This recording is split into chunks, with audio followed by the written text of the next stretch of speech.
a touché quand même les classes moyennes, la diaspora, les enseignants, les étudiants.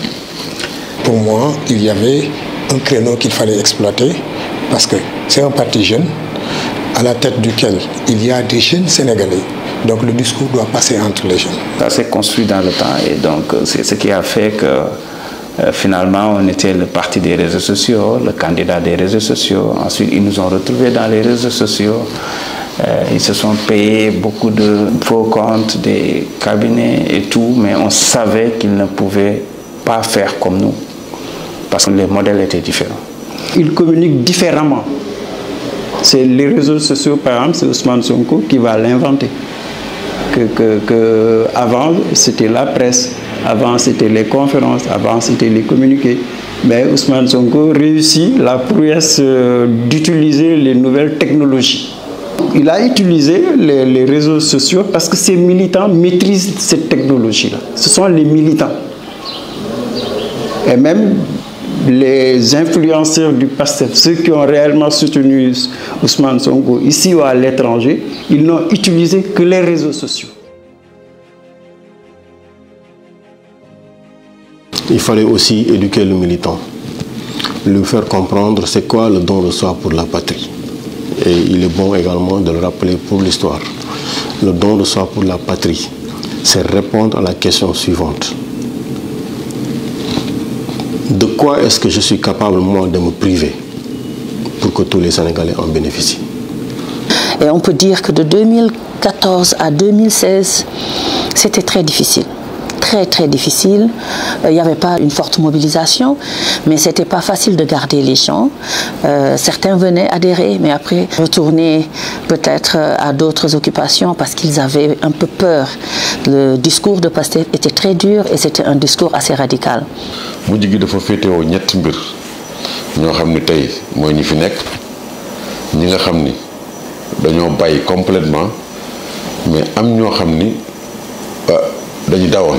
am na loo xam ni kenn daaw ko xam ci biti mais mbokk gi sax daan am problème ndax suñu nekkin am na ñoo xam ne suñu mbokk la ñoon dañuy critiquer bàyyi leen li ngeen nekkee lii du jëm kër ay mbokkam di ko woo di woo yaayam di ko teg pression pour mu génne ko ci man samay mbokk di ma woo te teewul ay mbokk lañ bàyyil kii xale la sa jarbaat la mu lay dugal ci lii bu ko ci topp.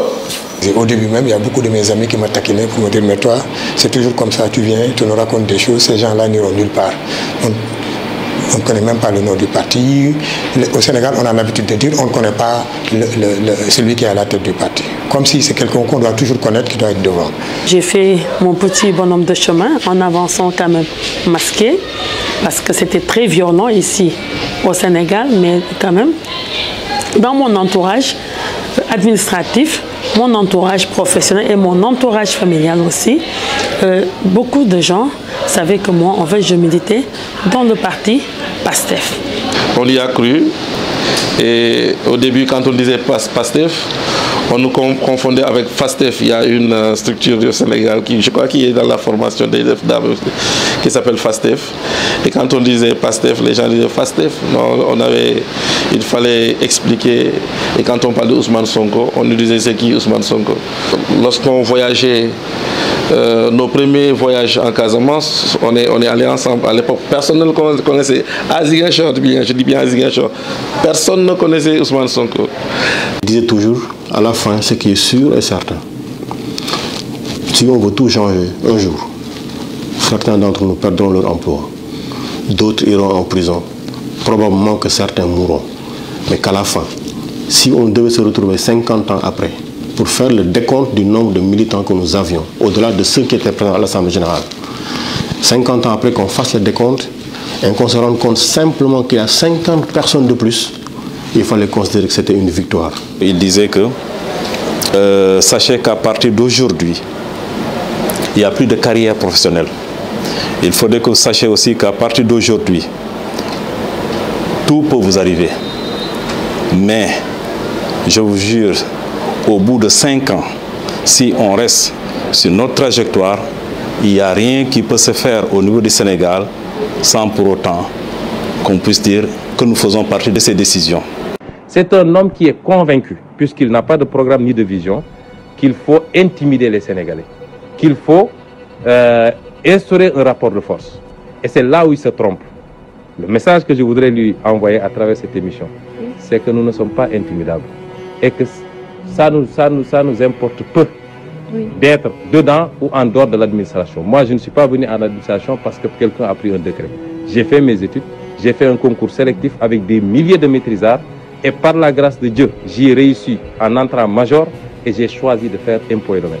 Un président qui est particulièrement violent dans sa manière de faire de la politique, qui a toujours été violent, rappelez-vous, depuis son passage en force en 2002 pour voter sans pièce d'identité, et même jusqu'aux décisions de justice qui sont piétinées pour voyager avec des gens qui sont frappés d'interdiction de voyage. Tout ceci nous conforte à dire que le président Macky Sall éprouve une peur bleue à voir émerger une opposition structurée et organisée dans ce pays. Dans le dossier, il n'y a aucun élément qui soit en relation avec mon travail. Aucun. C'est une bataille qui se mènera sur tous les fronts. Ousmane Sonko continue sa trajectoire, multipliant les sorties médiatiques jugées malencontreuses par le pouvoir, si bien qu'il s'expose à l'épée de Damoclès. En effet, le 29 août 2016, Macky Sall, président de la République du Sénégal, signe le décret radiant Ousmane Sonko de la fonction publique. Bokk na ci un des premiers événements marquants mooy bi ñu radié le président Ousmane Sonko nit ñi dañu commencé xam et puis moom mu nekk fonctionnaire yor njabootam ñu jaay ko doole ci benn mbir boo xam ne bu ñu ko tuumal boo xam ne nekk teguwul sax ci loo xam ne lu dëggul daal maanaam dañoo waxoon ne dafa divulguer ay secret professionnel ay yu mel noonu. Décret 1239 de août 2016 bi ko radié dafa ne pour indiscrétion professionnelle mu nekk lu métti mais dafa gën a motiver Sénégalais yi parce que Sénégalais aussi bëggul tooñ. On faisait des contributions, on en parlait, on faisait des émissions, on dénonçait les contrats, entre autres. C'est ce qui nous a valu la radiation du président Ousmane Sonko. L'État a pris l'option, à partir du moment où le président Sonko a été radié de la fonction publique à partir de août 2016, c'est là qu'un certain nombre de problèmes ont débuté. Et lorsqu'il s'est agi d'organiser un mouvement de grève en soutien contre la radiation de Ousmane Sonko. Alors je me souviens, en ce temps-là, j'étais chef de service. Et le directeur de l'époque avait organisé une tournée pour demander parmi nous quels étaient les chefs de service qui allaient respecter le mot d'ordre. Alors lorsqu'ils sont venus à mon service, j'étais au niveau de Ngor Almadi, je leur ai dit que moi, naturellement, je vais suivre le mouvement, quelle que soit ma position à la DGID. Je vais suivre le mouvement parce que je considère que la radiation de Ousmane Sonko était injuste, illégale et infondée. Pastef révèle scandale sur scandale jusqu'à la publication par Ousmane Sonko d'un livre aux airs de Brûlot. Pétrole et gaz au Sénégal, chronique d'une spoliation. En mai 2017, le président Ousmane Sonko a publié un livre tudd Pétrole et gaz, chronique d'une spoliation. Il a dit coow lu bari ci dëkk bi. Livre bi mu ko publié aussi balaa muy ñëw publier livre Sénégal dafa ñëw France publier ko.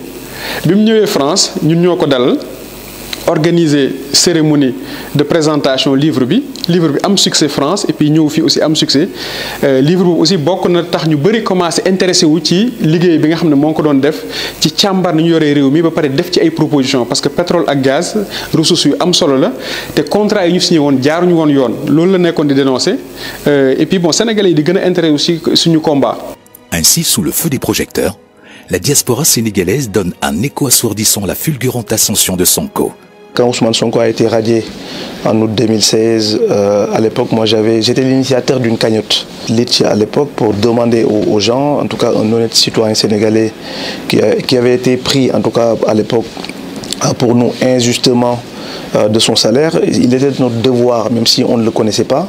Je rappelle qu'à l'époque, je connaissais Ousmane Sonko ni d'Alan ni d'Ev, je ne l'avais jamais vu. On avait échangé juste à travers les réseaux Facebook, pour le citer à l'époque, et pour voir qu'on se retrouvait en tout cas dans ses convictions à lui. Et c'est à la suite de ça que nous avions en tout cas voulu faire ce geste-là pour marquer notre solidarité. Et parce qu'on se trouvait un inspecteur des impôts émérite qui avait été pris justement de son salaire.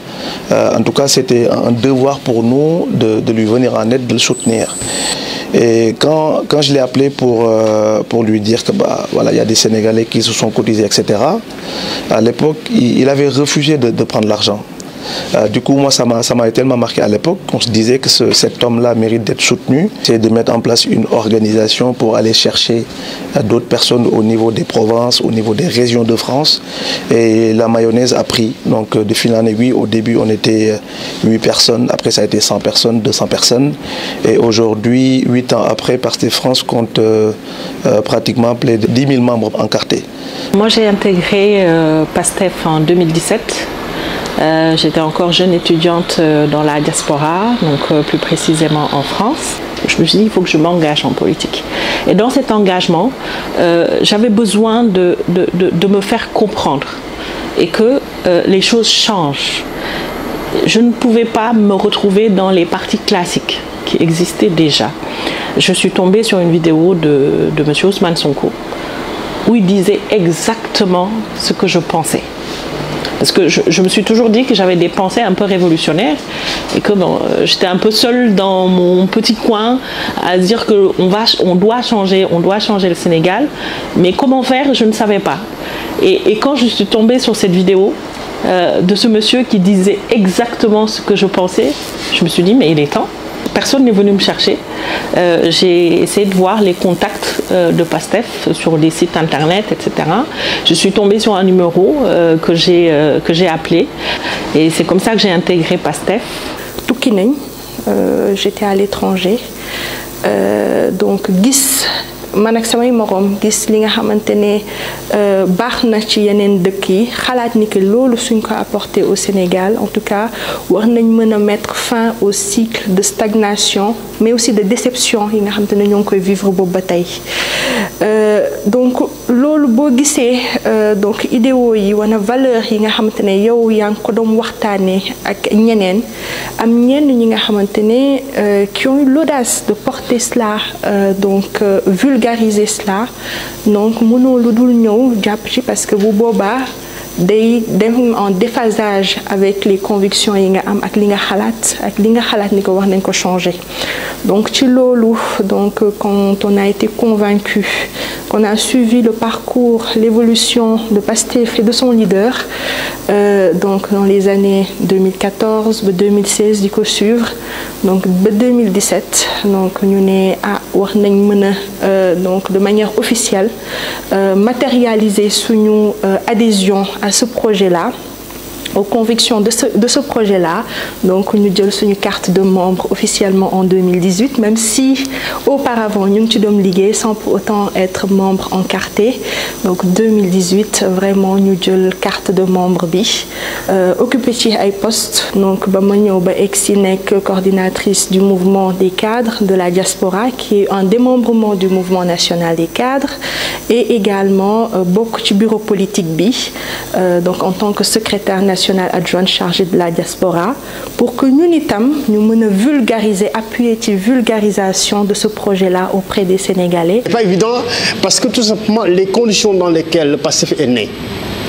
Dans une zone, par exemple, qui a été d'abord un bastion PS, ensuite un bastion Benno Bokk Yakaar pendant presque 17 ans. L'actuel maire qu'on a réussi justement à terrasser a régné en maître. Donc ça n'a pas été facile. Ensuite, l'imaginaire des populations, les représentations que les populations avaient justement de ce parti qui était en train de grandir, n'était pas toujours facile à porter, à communiquer. Donc il fallait faire un combat, s'engager dans un combat quotidien.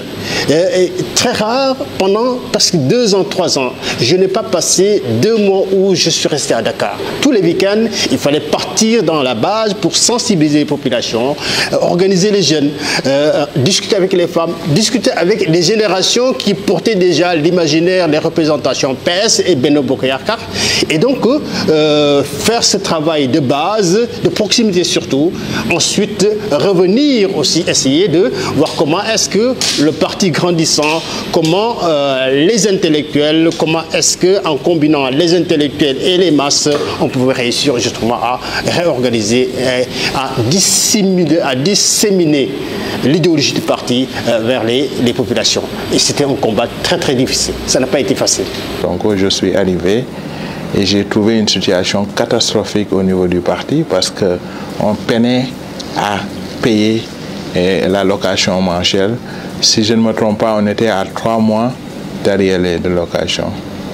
Donc le parti organisait un séminaire et j'ai demandé à ce qu'on me donne les finances. C'est là que j'ai présenté au COPIL, au comité de pilotage, le premier projet de financement participatif de PASTEF qui s'appelle Bokona. Je me plais à raconter cette histoire-là parce que c'est drôle, surtout si je vois le cheminement, parce que lorsque je leur ai présenté le projet, à part ma sœur Maïmouna Dieye, personne n'y a cru, sans exception là. Les gens m'avaient dit entre autres, mais Chérif, on n'est pas en Amérique. Ici au Sénégal, lorsqu'on fait de la politique, on s'attend à ce que le politicien donne de l'argent et toi tu viens nous dire il faut demander aux gens de l'argent. Une autre personne qui me dit mais Chérif, c'est trop ambitieux votre projet là, ça peut pas se faire. Bref, un dans l'autre, les gens n'y ont pas cru. On est retourné au Canada, on a convoqué la diaspora et on a démarré le projet sans le consentement du bureau exécutif du COPIL. Élection législative, nous avons envoyé 7 millions. C'est là que ces gens-là ont dit « Ah, ça c'est l'affaire de Chérif là. » Bon, c'est là que les gens ont commencé à y croire. Je suis dans parti bi nga xamantene moy PASTEF fin 2016 début 2017 bien avant les élections législatives. Ñu nekkoon ci nag ci ay action de développement di xool ni naka nañuy mën a jàppale réew mi waaye ci loolu aussi ñu nekkoon ci dëkk boo xamante ne bëggoon nañ changement bëggoon nañ développement waaye amoon nañ gis boo xamante ne biñ gisee ki nga xamante ne mooy le président Ousmane Sonko, l'homme multidimensionnel, le leader incontesté, ñu ne ah ñun kat li ñu doon mbébét vision bi nga xamante ne amoon nañ ko ci kii lañ ko gis moo tax ñun ñu engagé aussi politique en 2016 ànd ceeg moom ba tey yàlla def li ñu def. Malgré les pronostics défavorables, la coalition Ondawi Askanoui remporte un siège à l'Assemblée nationale au plus fort est. Ousmane Sonko, naturellement tête de liste, est ainsi porté à l'hémicycle pour défendre les causes communes de la coalition. Ce qui me lie au projet remonte à 2017, quand il y a eu le président Ousmane Sonko qui a été élu comme député à l'Assemblée nationale. Il avait besoin d'avoir des experts ou des personnes qui ont une certaine compétence technique pour aider un peu à étudier les textes au niveau de l'Assemblée nationale ou bien à faire parfois des notes techniques dans leur domaine. Et c'est ainsi que le président actuel, Bassirou Diomaye Diakhar Faye, m'a approché parce qu'on lui avait parlé de mes compétences dans le domaine de l'eau, l'environnement et la santé.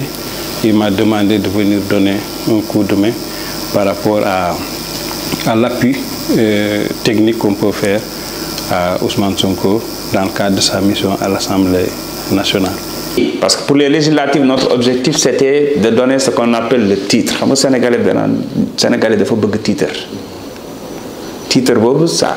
Tant qu'on ne dit pas monsieur le ministre, honorable député, monsieur le président, entre autres, il faut qu'il y ait ce titre-là pour donner beaucoup plus de crédit à ce qu'on dit face aux populations. Donc notre objectif c'était de l'envoyer à l'Assemblée. Il a été là-bas comme un seul député. Mais je pense qu'il valait quand même un groupe parlementaire parce qu'il les a fatigués pendant des années. C'est au niveau du perchoir de l'Assemblée qu'il dénonçait avec véhémence tout ce qui se faisait. Il en profitait aussi à chaque fois qu'il dénonçait, il montrait... Durant ces élections, j'étais la deuxième sur la liste nationale, après donc le président Ousmane Sonko. Et c'est au sortir desquels aussi qu'on peut dire qu'Ousmane Sonko a été élu député à l'Assemblée nationale par le plus fort est. C'était notre première expérience, très dure, très difficile sur le plan financier, sur le plan de la mobilisation, mais surtout sur le plan de la logistique. Nous avons 36 000 voix. L'élection, nous avons plus fort reste de l'Assemblée nationale. Nous avons des partis réseaux sociaux. France, je c'est une première élection, 454 voix sur toute la France. Vous voyez, nous avons Dakar à peu près 6 000. Nous avons 36 000 voix. Mais nous avons une stratégie, organiser notre parti.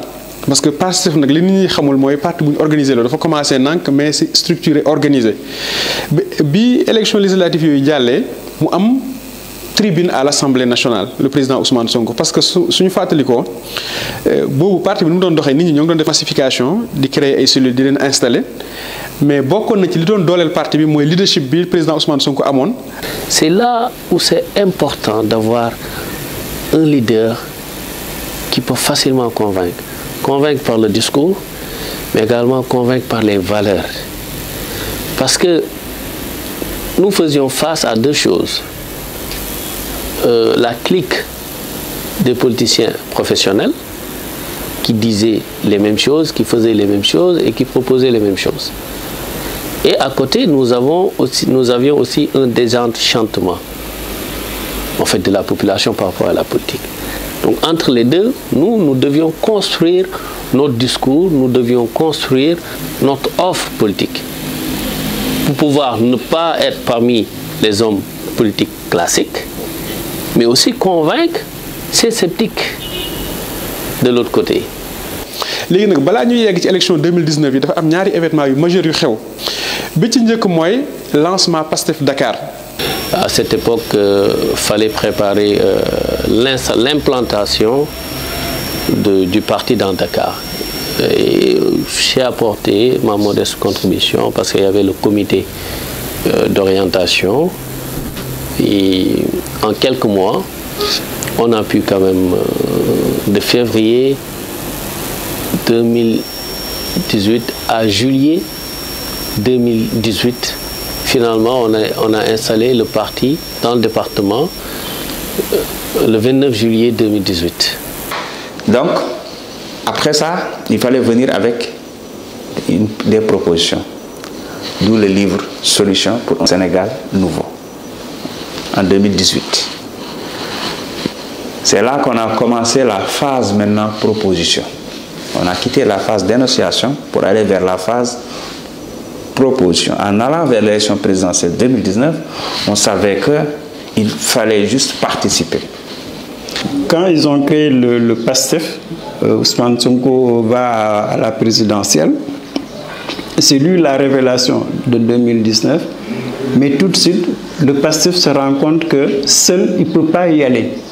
Il faut certainement considérer qu'il y a un espoir immense, contrairement à ce que M. Macky Sall a fait. Une gouvernance qui privilégie les intérêts des Sénégalais. Une gouvernance patriotique comme ils l'ont proposé. Et à partir du moment où cet espoir immense, on est dans l'observation des actes qui sont posés. Et jusqu'à présent, ce qu'on peut constater, c'est que, évidemment, il y a des hommes qui semblent assez vertueux parce que pour certains Sénégalais comme moi, les critères aujourd'hui pour la nomination, c'est d'abord l'honnêteté, c'est ensuite la compétence. Il faut allier les deux. Et donc, jusqu'à présent, on a vu que des gens assez porteurs de ces qualités sont mis aux avant-postes. On a vu également qu'il y a des efforts qui sont fournis pour aller dans le sens indiqué, de remettre en cause toutes les formes de gouvernance qui étaient contraires aux intérêts de la nation. À l'élection 2019, nous avons à peu près un peu plus de 15%, presque 600, 700 000 voix. Nous avons une avancée parce que si vous avez 36 000 voix en 2017, en un an, 6 mois, tu arrives à multiplier par 20 le score, presque 700 000 voix, ça montre que tu courbe ascendance, si tu continues à liguer, structuré, tu peux prévoir l'élection 2024 comme résultat. On a participé à l'élection. Bonjour les problèmes. C'est d'ailleurs pour me rappeler de ça que le 4 janvier 2020, lors de l'anniversaire du parti, juste après la sortie des élections présidentielles, le président Ousmane Sonko disait « Je rends grâce aux militants inconnus ». Dans les villages reculés du Sénégal, dans la diaspora, sur l'étendue du territoire national, des personnes ont porté ce projet-là. On a pensé que seuls les militants encartés portent les projets. Mais parfois, un sympathisant.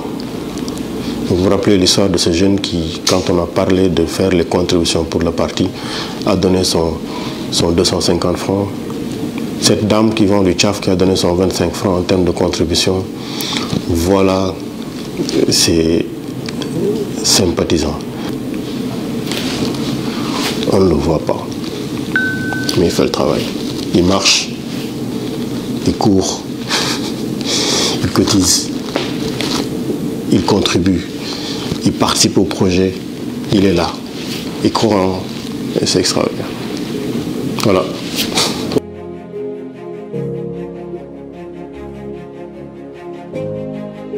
En conclusion, PASTEF se positionne comme un fervent défenseur de changements systémiques visant une gouvernance plus transparente, une souveraineté véritable et une prospérité partagée. Le parti engage une lutte résolue contre les vieux démons de la politique sénégalaise, avec pour ambition d'instaurer un triptyque fondamental. Djoub, Djoubel, Djoubenti. Je n'ai pas l'obligation d'aller au tribunal. Cette quête se traduit par un effort constant pour réformer et revitaliser le paysage politique du Sénégal, en répondant aux attentes d'un peuple en quête de renouveau.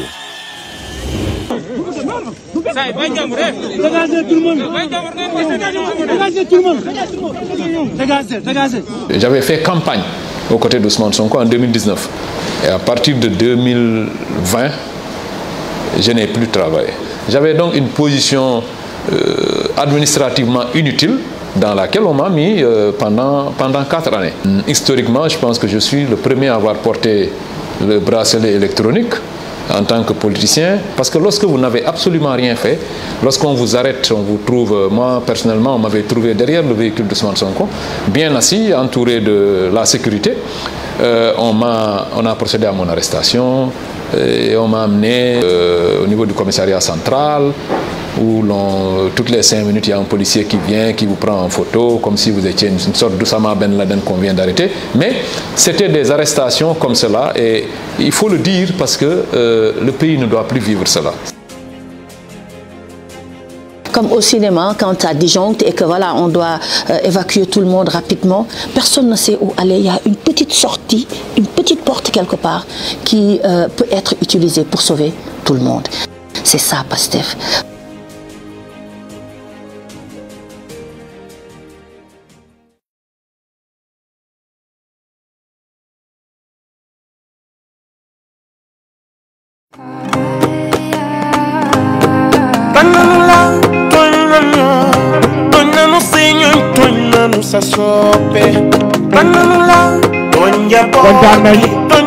kontaan nañ ñu leen di gërëm di leen sant en tout cas seen taxawaay rafet na macha allah macha allah macha allah macha allah.